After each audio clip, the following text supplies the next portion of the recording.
สวัสดีพี่สุขุสุขคนกับผม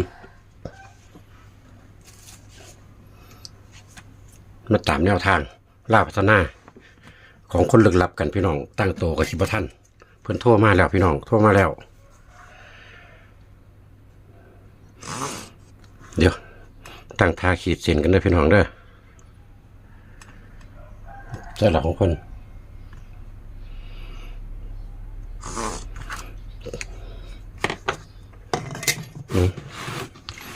เมื่อเบิ่งผลล่าพัฒนาเมื่อคืนนี่กันก้อนพี่น้องนี่เบิ่งกันก้อนนี่พอมันโทรมาพระได้เขียนบัญชีเขียนยังดอกไก่โทรกลับตัวบัตรนี่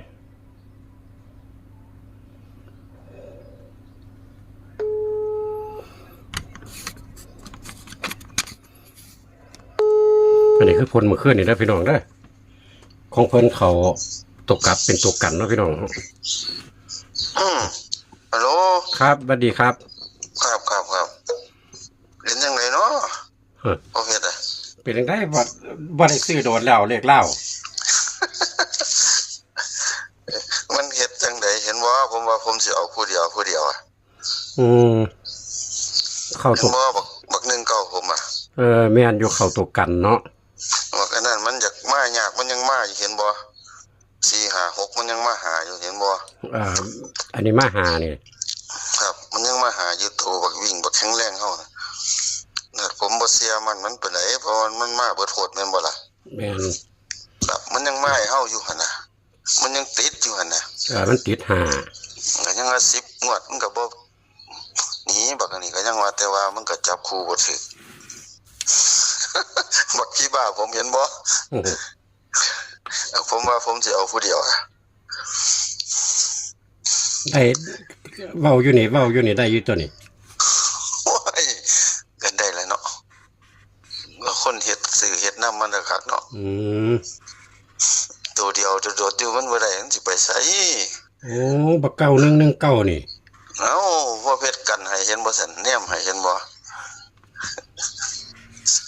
3 เที่ย4 เที่ยจับมันบ่ถึกคือสิเนาะป่านยังบ่ถึกอยู่เห็นบ่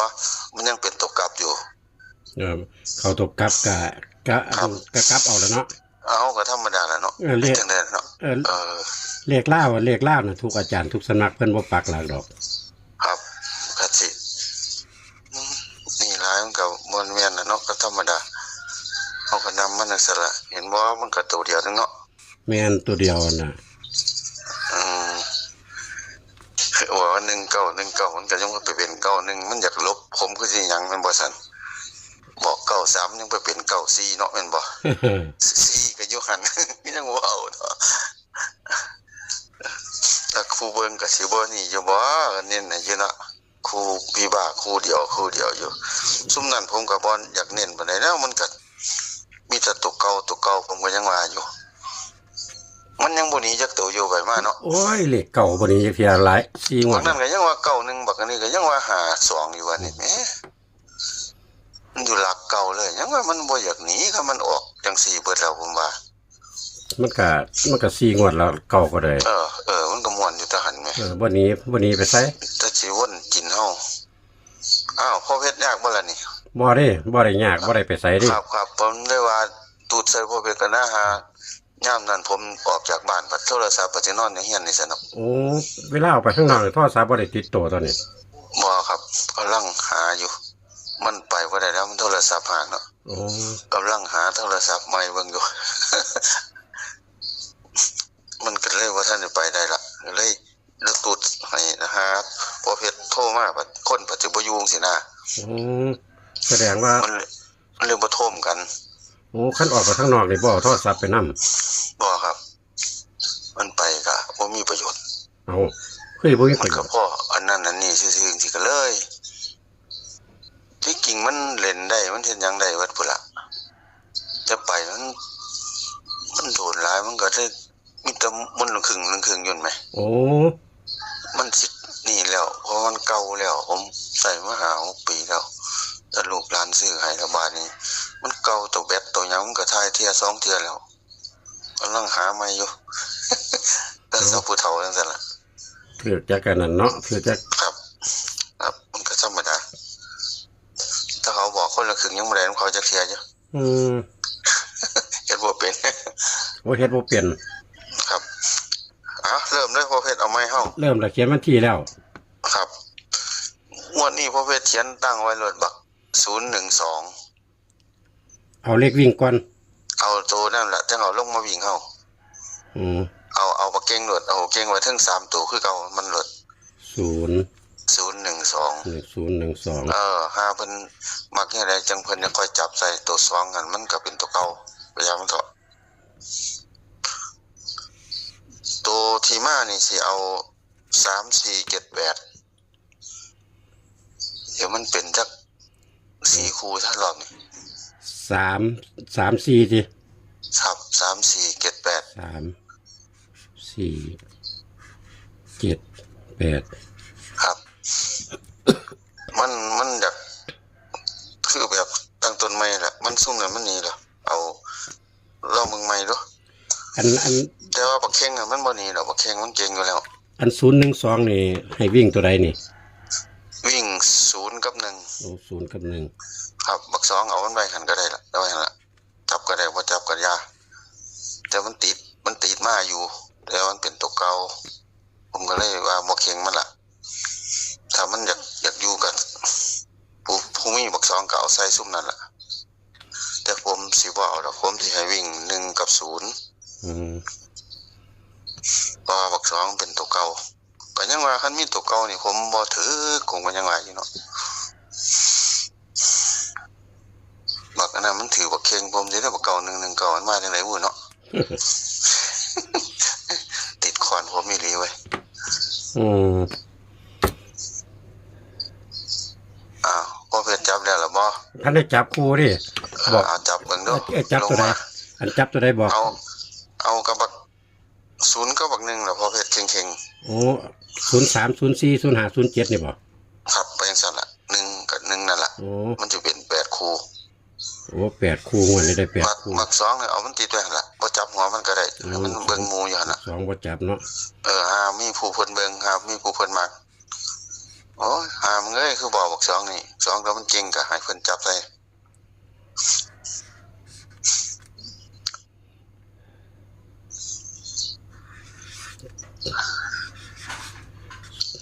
08แล้วก็13 13 14 17 18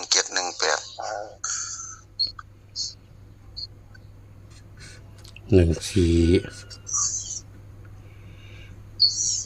17 18ครับ 8คู่เนาะ 8คู่รอบนี้ตัวเน้นผมสิเน้นบัก0แล้วผมสิให้ โอ้เน้น 04 08 โอ้ตัวเน้น0 ครับ 04 08ตามความคิดความมัก 0ส่วนมากส่วนตัวเนาะ ส่วนตัวน่ะบนล่างธรรมดาเฮาล่ะ ครับ ครับ บ่มีตัวกันบ่ลดรอบนี่ ตัวกันก็สิมีอีกตัวหนึงให้เข่งๆคือตัวเดียว37 อืมตัวกัน37ครับ37บอกเพิ่นเบิ่งในเด้อ37เพิ่นแท่นบัก9119เพิ่นว่าซั่น โอ้ ตัวกันเพิ่นว่าซั่น เป็นตัวกันเนาะ ครับ คือบอก คู่ เก่า เดียว คือบอกเก่า คู่ เนาะ เดียวคือบัก9119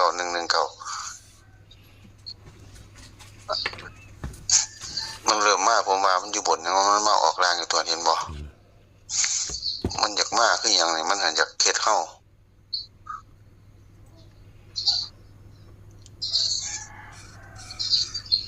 วันนี้ก็มั่นใจให้เก่าแล้วเนาะ ครับถ้ามันมามันก็คือเก่าคู่นี่เข่งๆโดด3773นี่ล่ะโอ้ยว่าแต่บอกเลยเนาะเพชรจังไดก็ต้องกลับอยู่แล้วเนาะ แม่น บักเล่า แม่นเลขเล่ากลับเอาละ ก็ยังว่าผมบ่กลับผมก็ยังได้กลับ เพราะว่าบักเลขไทยผมบ่กลับจักเที่ยบักเลขลาวนี่ผมมาเห็นมาแล้วผมก็ได้กลับบ่กลับหน่อยก็ได้กลับหลายบ่กลับหน่อยก็แล้วบ่หลายกว่าปานนั้นโอ้ยกูบ่มักมึงเด้อซั่นมันก็ยังมาเฮ็ดเฮาออกแล้วออกอีกออกแล้วออกอีกหั่นล่ะทำนองนั้นเห็นบ่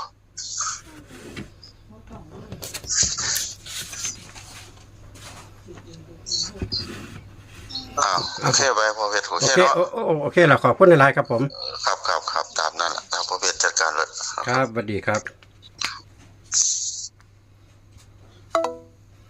พี่น้องแคปหน้าจอได้ของคนลึกลับหลักฐานของเก่าก็ให้เบิ่งเนาะพี่น้องเนาะศุกร์ที่17 ตุลา2568ลาวพัฒนา คนลึกลับบนล่างวิ่ง0 กับ 1เป็นเน้นที่0นะพี่น้องนี่แหละตามนี่แหละเพิ่นว่า2เพิ่นบ่จับถ้าพี่น้องมัก2ก็จัดได้ก็คือ2 3 2 4 2 7 2 8นี่สิก็จัดได้พี่น้องเด้อเพิ่นเอาตะ0มาจับพี่น้อง